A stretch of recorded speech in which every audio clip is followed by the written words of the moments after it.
Nobody in your family has ever done this. Not your parents, not their parents, not the aunt who worked 2 jobs for 30 years, not the uncle who was sharp with money and still died with nothing left over. You are the first. And the weight of that isn't pride, not yet. It's something quieter, this specific pressure of building something no one around you has a map for, no template, no reference point. No one to call when you don't know what to do next. You figure it out anyway. It starts the year you turn 24. Your mother's car breaks down on a Tuesday. The repair is $1,100. She doesn't have it, you don't have it, nobody in the group chat has it. The solution is a payment plan at the mechanic and 3 weeks of watching her take the bus to work at 5 a.m. You sit with that for a long time. Not the repair bill, the feeling underneath it, the way a $1,200 problem could rearrange an entire family, the way money moved through your household like weather. You couldn't control it, you could only react to it. You decide to stop reacting. You open a brokerage account on a Thursday night. Nobody shows you how. You watch 4 videos, read 2 threads, close 14 tabs. You put in $2,000. Everything you have that isn't rent. Your cousin sees it on your phone screen. He says, "What are you even going to do with $2,000? You don't answer. You close the app. He spends his next paycheck on a trip he'll post about for a week and forget by the month after. You leave the $2,000 alone. The first year teaches you one thing. The money doesn't move the way you thought it would. It doesn't feel like freedom yet. It feels like watching paint dry on a wall in a house you don't own. You add $300 every month, sometimes $200, once $80 because the month was brutal and that was what was left. You don't touch it. Your friends are buying things, good things, real things, new apartments, weekend flights, clothes that announce something about who they're becoming.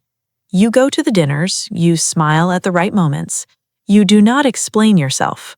There's nothing to explain yet. You are 27. The account hits $18,000. Not enough to brag about, not enough to change anything visible. Enough to make the math feel real for the first time. Enough to see compounding as a physical thing, not a concept. You run the projection on a Sunday morning, 40 years out. Consistent contributions, average market return.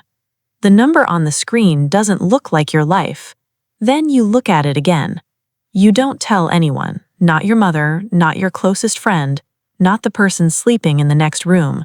Some things need to stay small until they're ready. You've learned this. The moment you say a number out loud, people start relating to it instead of you. You close the laptop. You go to your cousin's birthday dinner. You order the second cheapest thing on the menu. You smile the whole night. Something shifts at 30. It isn't the account balance, it's you, the way you walk into a room and feel less like you're waiting for permission. The way a conversation about money stops making you anxious and starts making you curious. Your mother calls on a Wednesday. The landlord raised her rent $400. She doesn't ask you for anything, she's not built that way. She's calling because she doesn't know who else to tell. You ask her the number, you do the math quietly while she talks. You send it without announcing it, no callback, no explanation, just a transfer and a text that says rent covered this month, rest when you can. She calls back and cries a little. You listen. You don't tell her how long you've been building toward being able to do that. You don't tell her it didn't even hurt. That's not the point. The point is she doesn't have to figure it out alone. You are the first person in your family who can say that. 32. The account crosses $200,000. You are at a family barbecue. Your uncle is explaining to everyone why the stock market is a scam. He's been saying this for as long as you can remember. He's not wrong about everything. He's wrong about enough. You eat your food. You nod when it's polite to nod. You do not correct him. There's a version of you from 8 years ago who would have argued, who would have pulled out the app, shown the number, tried to prove something. That version didn't understand yet. Winning the argument was never the goal. The goal was building something that didn't need to be argued about. The thing nobody tells you about being first is that the loneliness doesn't go away when the number gets bigger. It changes shape.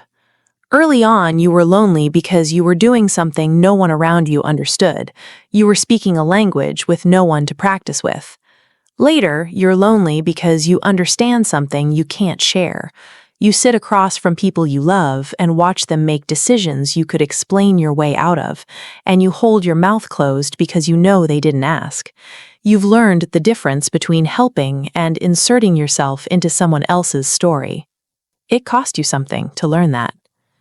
35. The number crosses $600,000. Your sister is getting married. The wedding is beautiful, your family is there, everyone dressed up, everyone present in that particular way people are present when they know it matters. Your mother pulls you aside near the end of the night. She says, "You seem different. Since when?"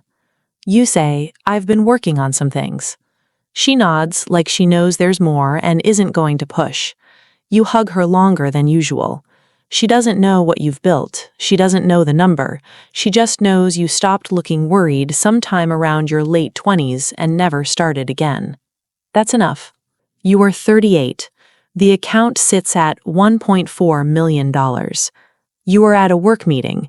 Your manager is presenting a roadmap, 3 years of goals, timelines, performance reviews, the whole architecture of a future you've been politely present for while building a different one on the side.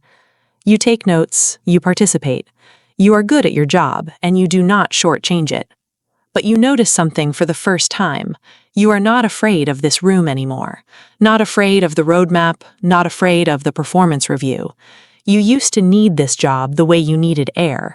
Now you choose it the way you choose what to eat for breakfast. The feeling is not arrogance, it is just the absence of fear. You drive home the same way you always do. Same road, same car, same radio station. Nothing on the outside has changed. You cross $6.3 million on a Tuesday. Your accountant emails you a summary. Dry language, tables, footnotes. You read it standing in your kitchen with your coffee going cold. The number doesn't announce itself. It just sits there in 12-point font, patient, exactly as quiet as everything that built it. You think about your mother on the bus at 5 a.m. You think about the mechanic and the payment plan and the group chat that couldn't pull together $1,100. You think about every Thursday night in front of a laptop with 14 tabs open and no one to ask if you were doing it right. You were doing it right. You put the phone face down on the counter. You finish your coffee. Nobody in your family has ever done this, and none of them know you did. Not because you're hiding, because the building was never about being seen. The building was about the Tuesday morning when your mother's car breaks down and you don't feel the ground move under your feet. Because you built the ground. First in your family, last to talk about it. That's not a sacrifice. That's the whole point.